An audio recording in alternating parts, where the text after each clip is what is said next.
Live in peace, war no more.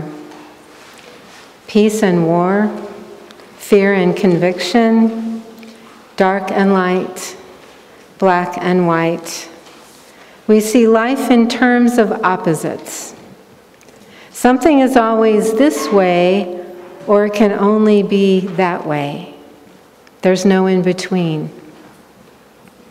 This outlook has gotten more countries, more generations, more families, more humans into calamity more than any other. There is no gray in between. We are living in one of those times right now. There doesn't seem to be room for gray area. We say we want peace, we want harmony, we want reconciliation. Can't we all get along? We repeat over and over again. It's difficult to get along when there is no in-between. In relaying the story of Hanukkah, I feel like they lived in a time like that also. It was a time of turmoil for them. The Jews didn't have their own king. They had to live under the rule of someone they didn't agree with. In fact, Antiochus, the king then, did not like the Jewish religion or culture. He took control of their temple and chose to use it for his own religion. He chose to pray to the Greek gods and forced the Jews to pray to them also, or they would be put to death. The Jews did not seem to have a choice. They believed in Yahweh, and in this temple where they prayed, the Jews held a special lamp they called the eternal light, and it was perpetually lit. When the family of the Maccabees finally had enough, the 5 sons of this family chose to fight. They garnered others to fight with them against Antiochus and his armies, and they won. When they regained control of their temple once again, the light had gone out. They had only enough oil then to last for one night, and the nearest source would take 8 days to bring back. They lit the lamp, believing it would go out. But the lamp didn't go out. It lasted for 8 days until new supplies could arrive. They believed this was a miracle and have celebrated this miracle of lights for over 2,000 years, since 2 BCE.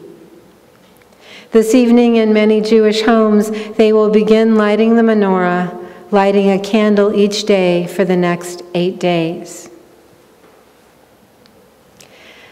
I find light to be a miracle. I think it's a miracle to see a candle lit, to see a light bulb work, to look at all the Christmas trees and decorations coming into view these days and see how radiant and beautiful they appear. The sun is the ultimate miracle. It never goes out. It is our sustenance. Without it, we couldn't live.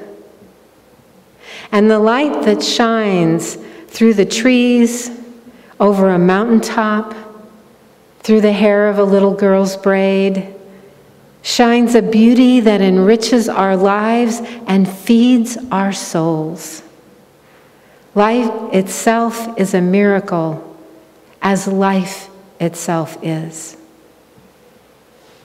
We all have a light within us, and I have become more and more aware of this light with each life lesson I learn.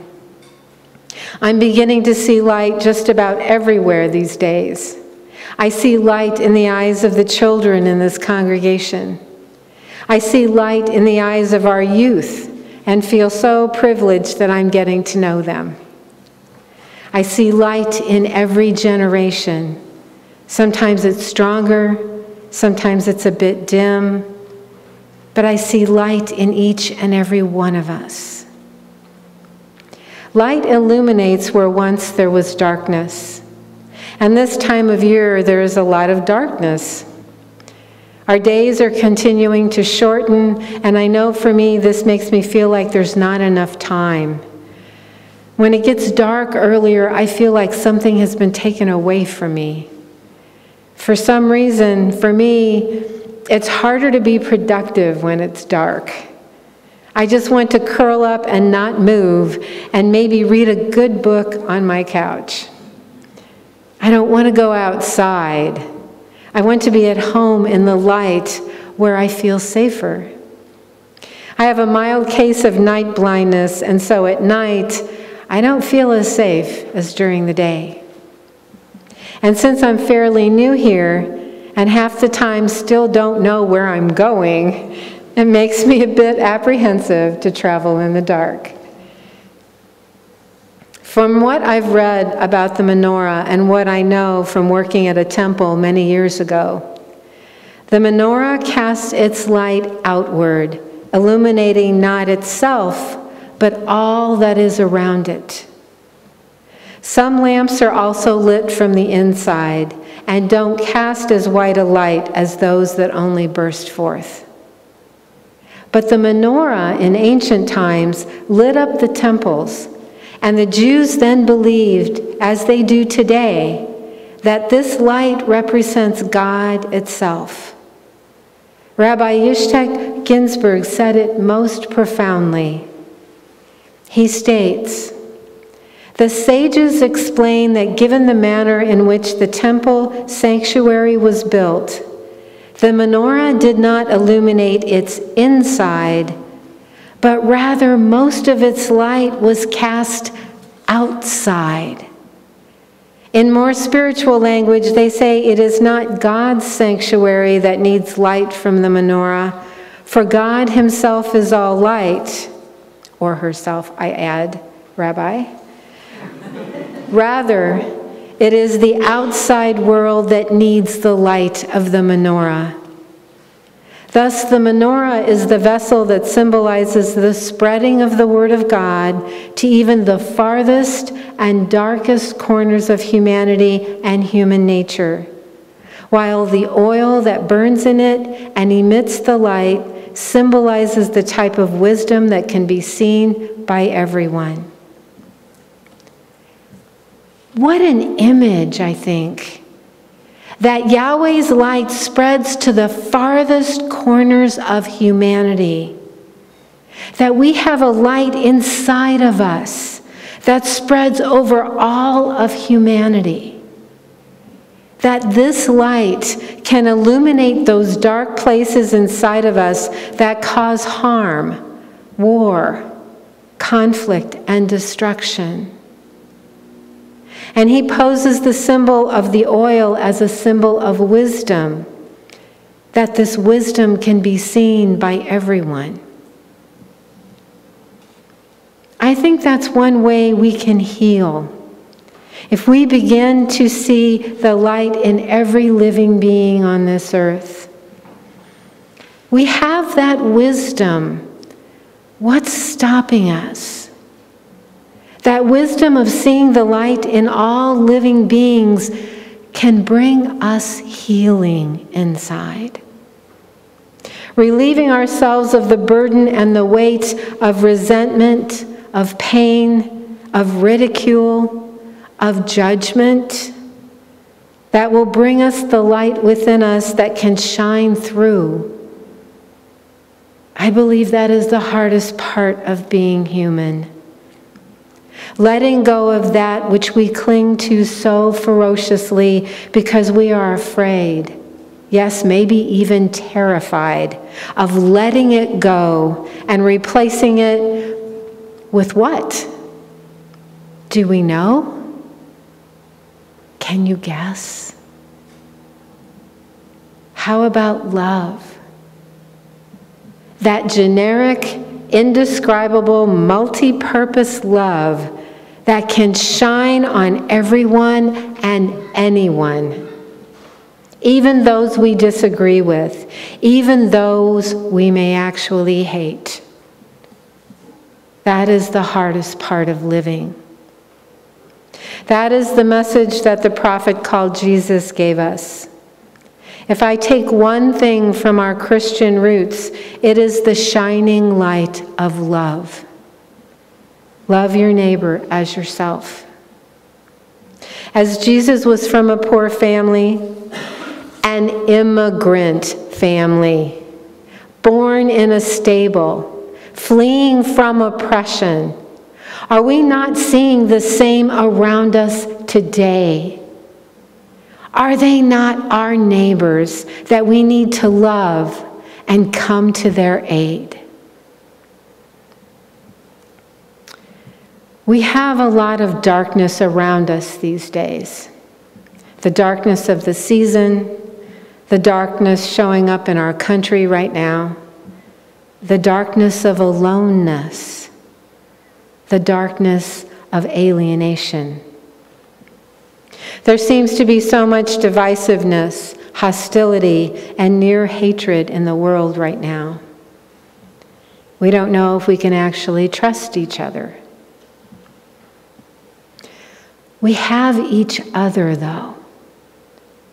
And as Carolyn Myss states, by far the strongest poison to the human spirit is the inability to forgive oneself or another person. Forgiveness is no longer an option, but a necessity for healing. As we've moved through the themes of this church year of covenant, forgiveness, and gratitude, and now healing, by far forgiveness will give us the most healing. And a very important part of darkness is how light can be illuminated. You cannot see the stars without darkness. Those moments when we felt at our lowest, those moments that are painful, and those times where we wish to forget, that is the darkness where the stars can shine through. Those are the times where we can learn from those painful moments, and those are the times of healing, if we choose to heal. For it is a choice. We can take those moments to learn, to choose to grow, and to feel more healed. We are also going through a lot of illumination right now. The illumination of injustice, the illumination of insight, the illumination of compassion, of community, of love. My question is, are we using our light and spreading it to better the world and shine a light on it? Is our light from us shining on so many others who lay in the dark and not shining on us? Like the menorah, don't we wish to shine our light outward and not keep it contained in us or on us? Light illuminates the darkness. It comes from the soul. It heals. It shines. It makes clear what we can't see in the dark. Our light within us can do the same. Our light within us can do the same. It can heal. It can shine. It can make clear what we can't see. Our lights are crying out to be seen. All across our country and our world, our lights are being doused, are being hidden, are being left unlit. And individually, we need to heal before we can go out and heal the world. As Rabbi Jonathan Sachs says about the night of the miracle of the lights, it was, as we say in our prayers, a victory of the few over the many, the weak over the strong. Our lights deep within us are crying out those same prayers. We want the strength to overcome the oppression we are seeing, the strength to stand up for those less fortunate than us.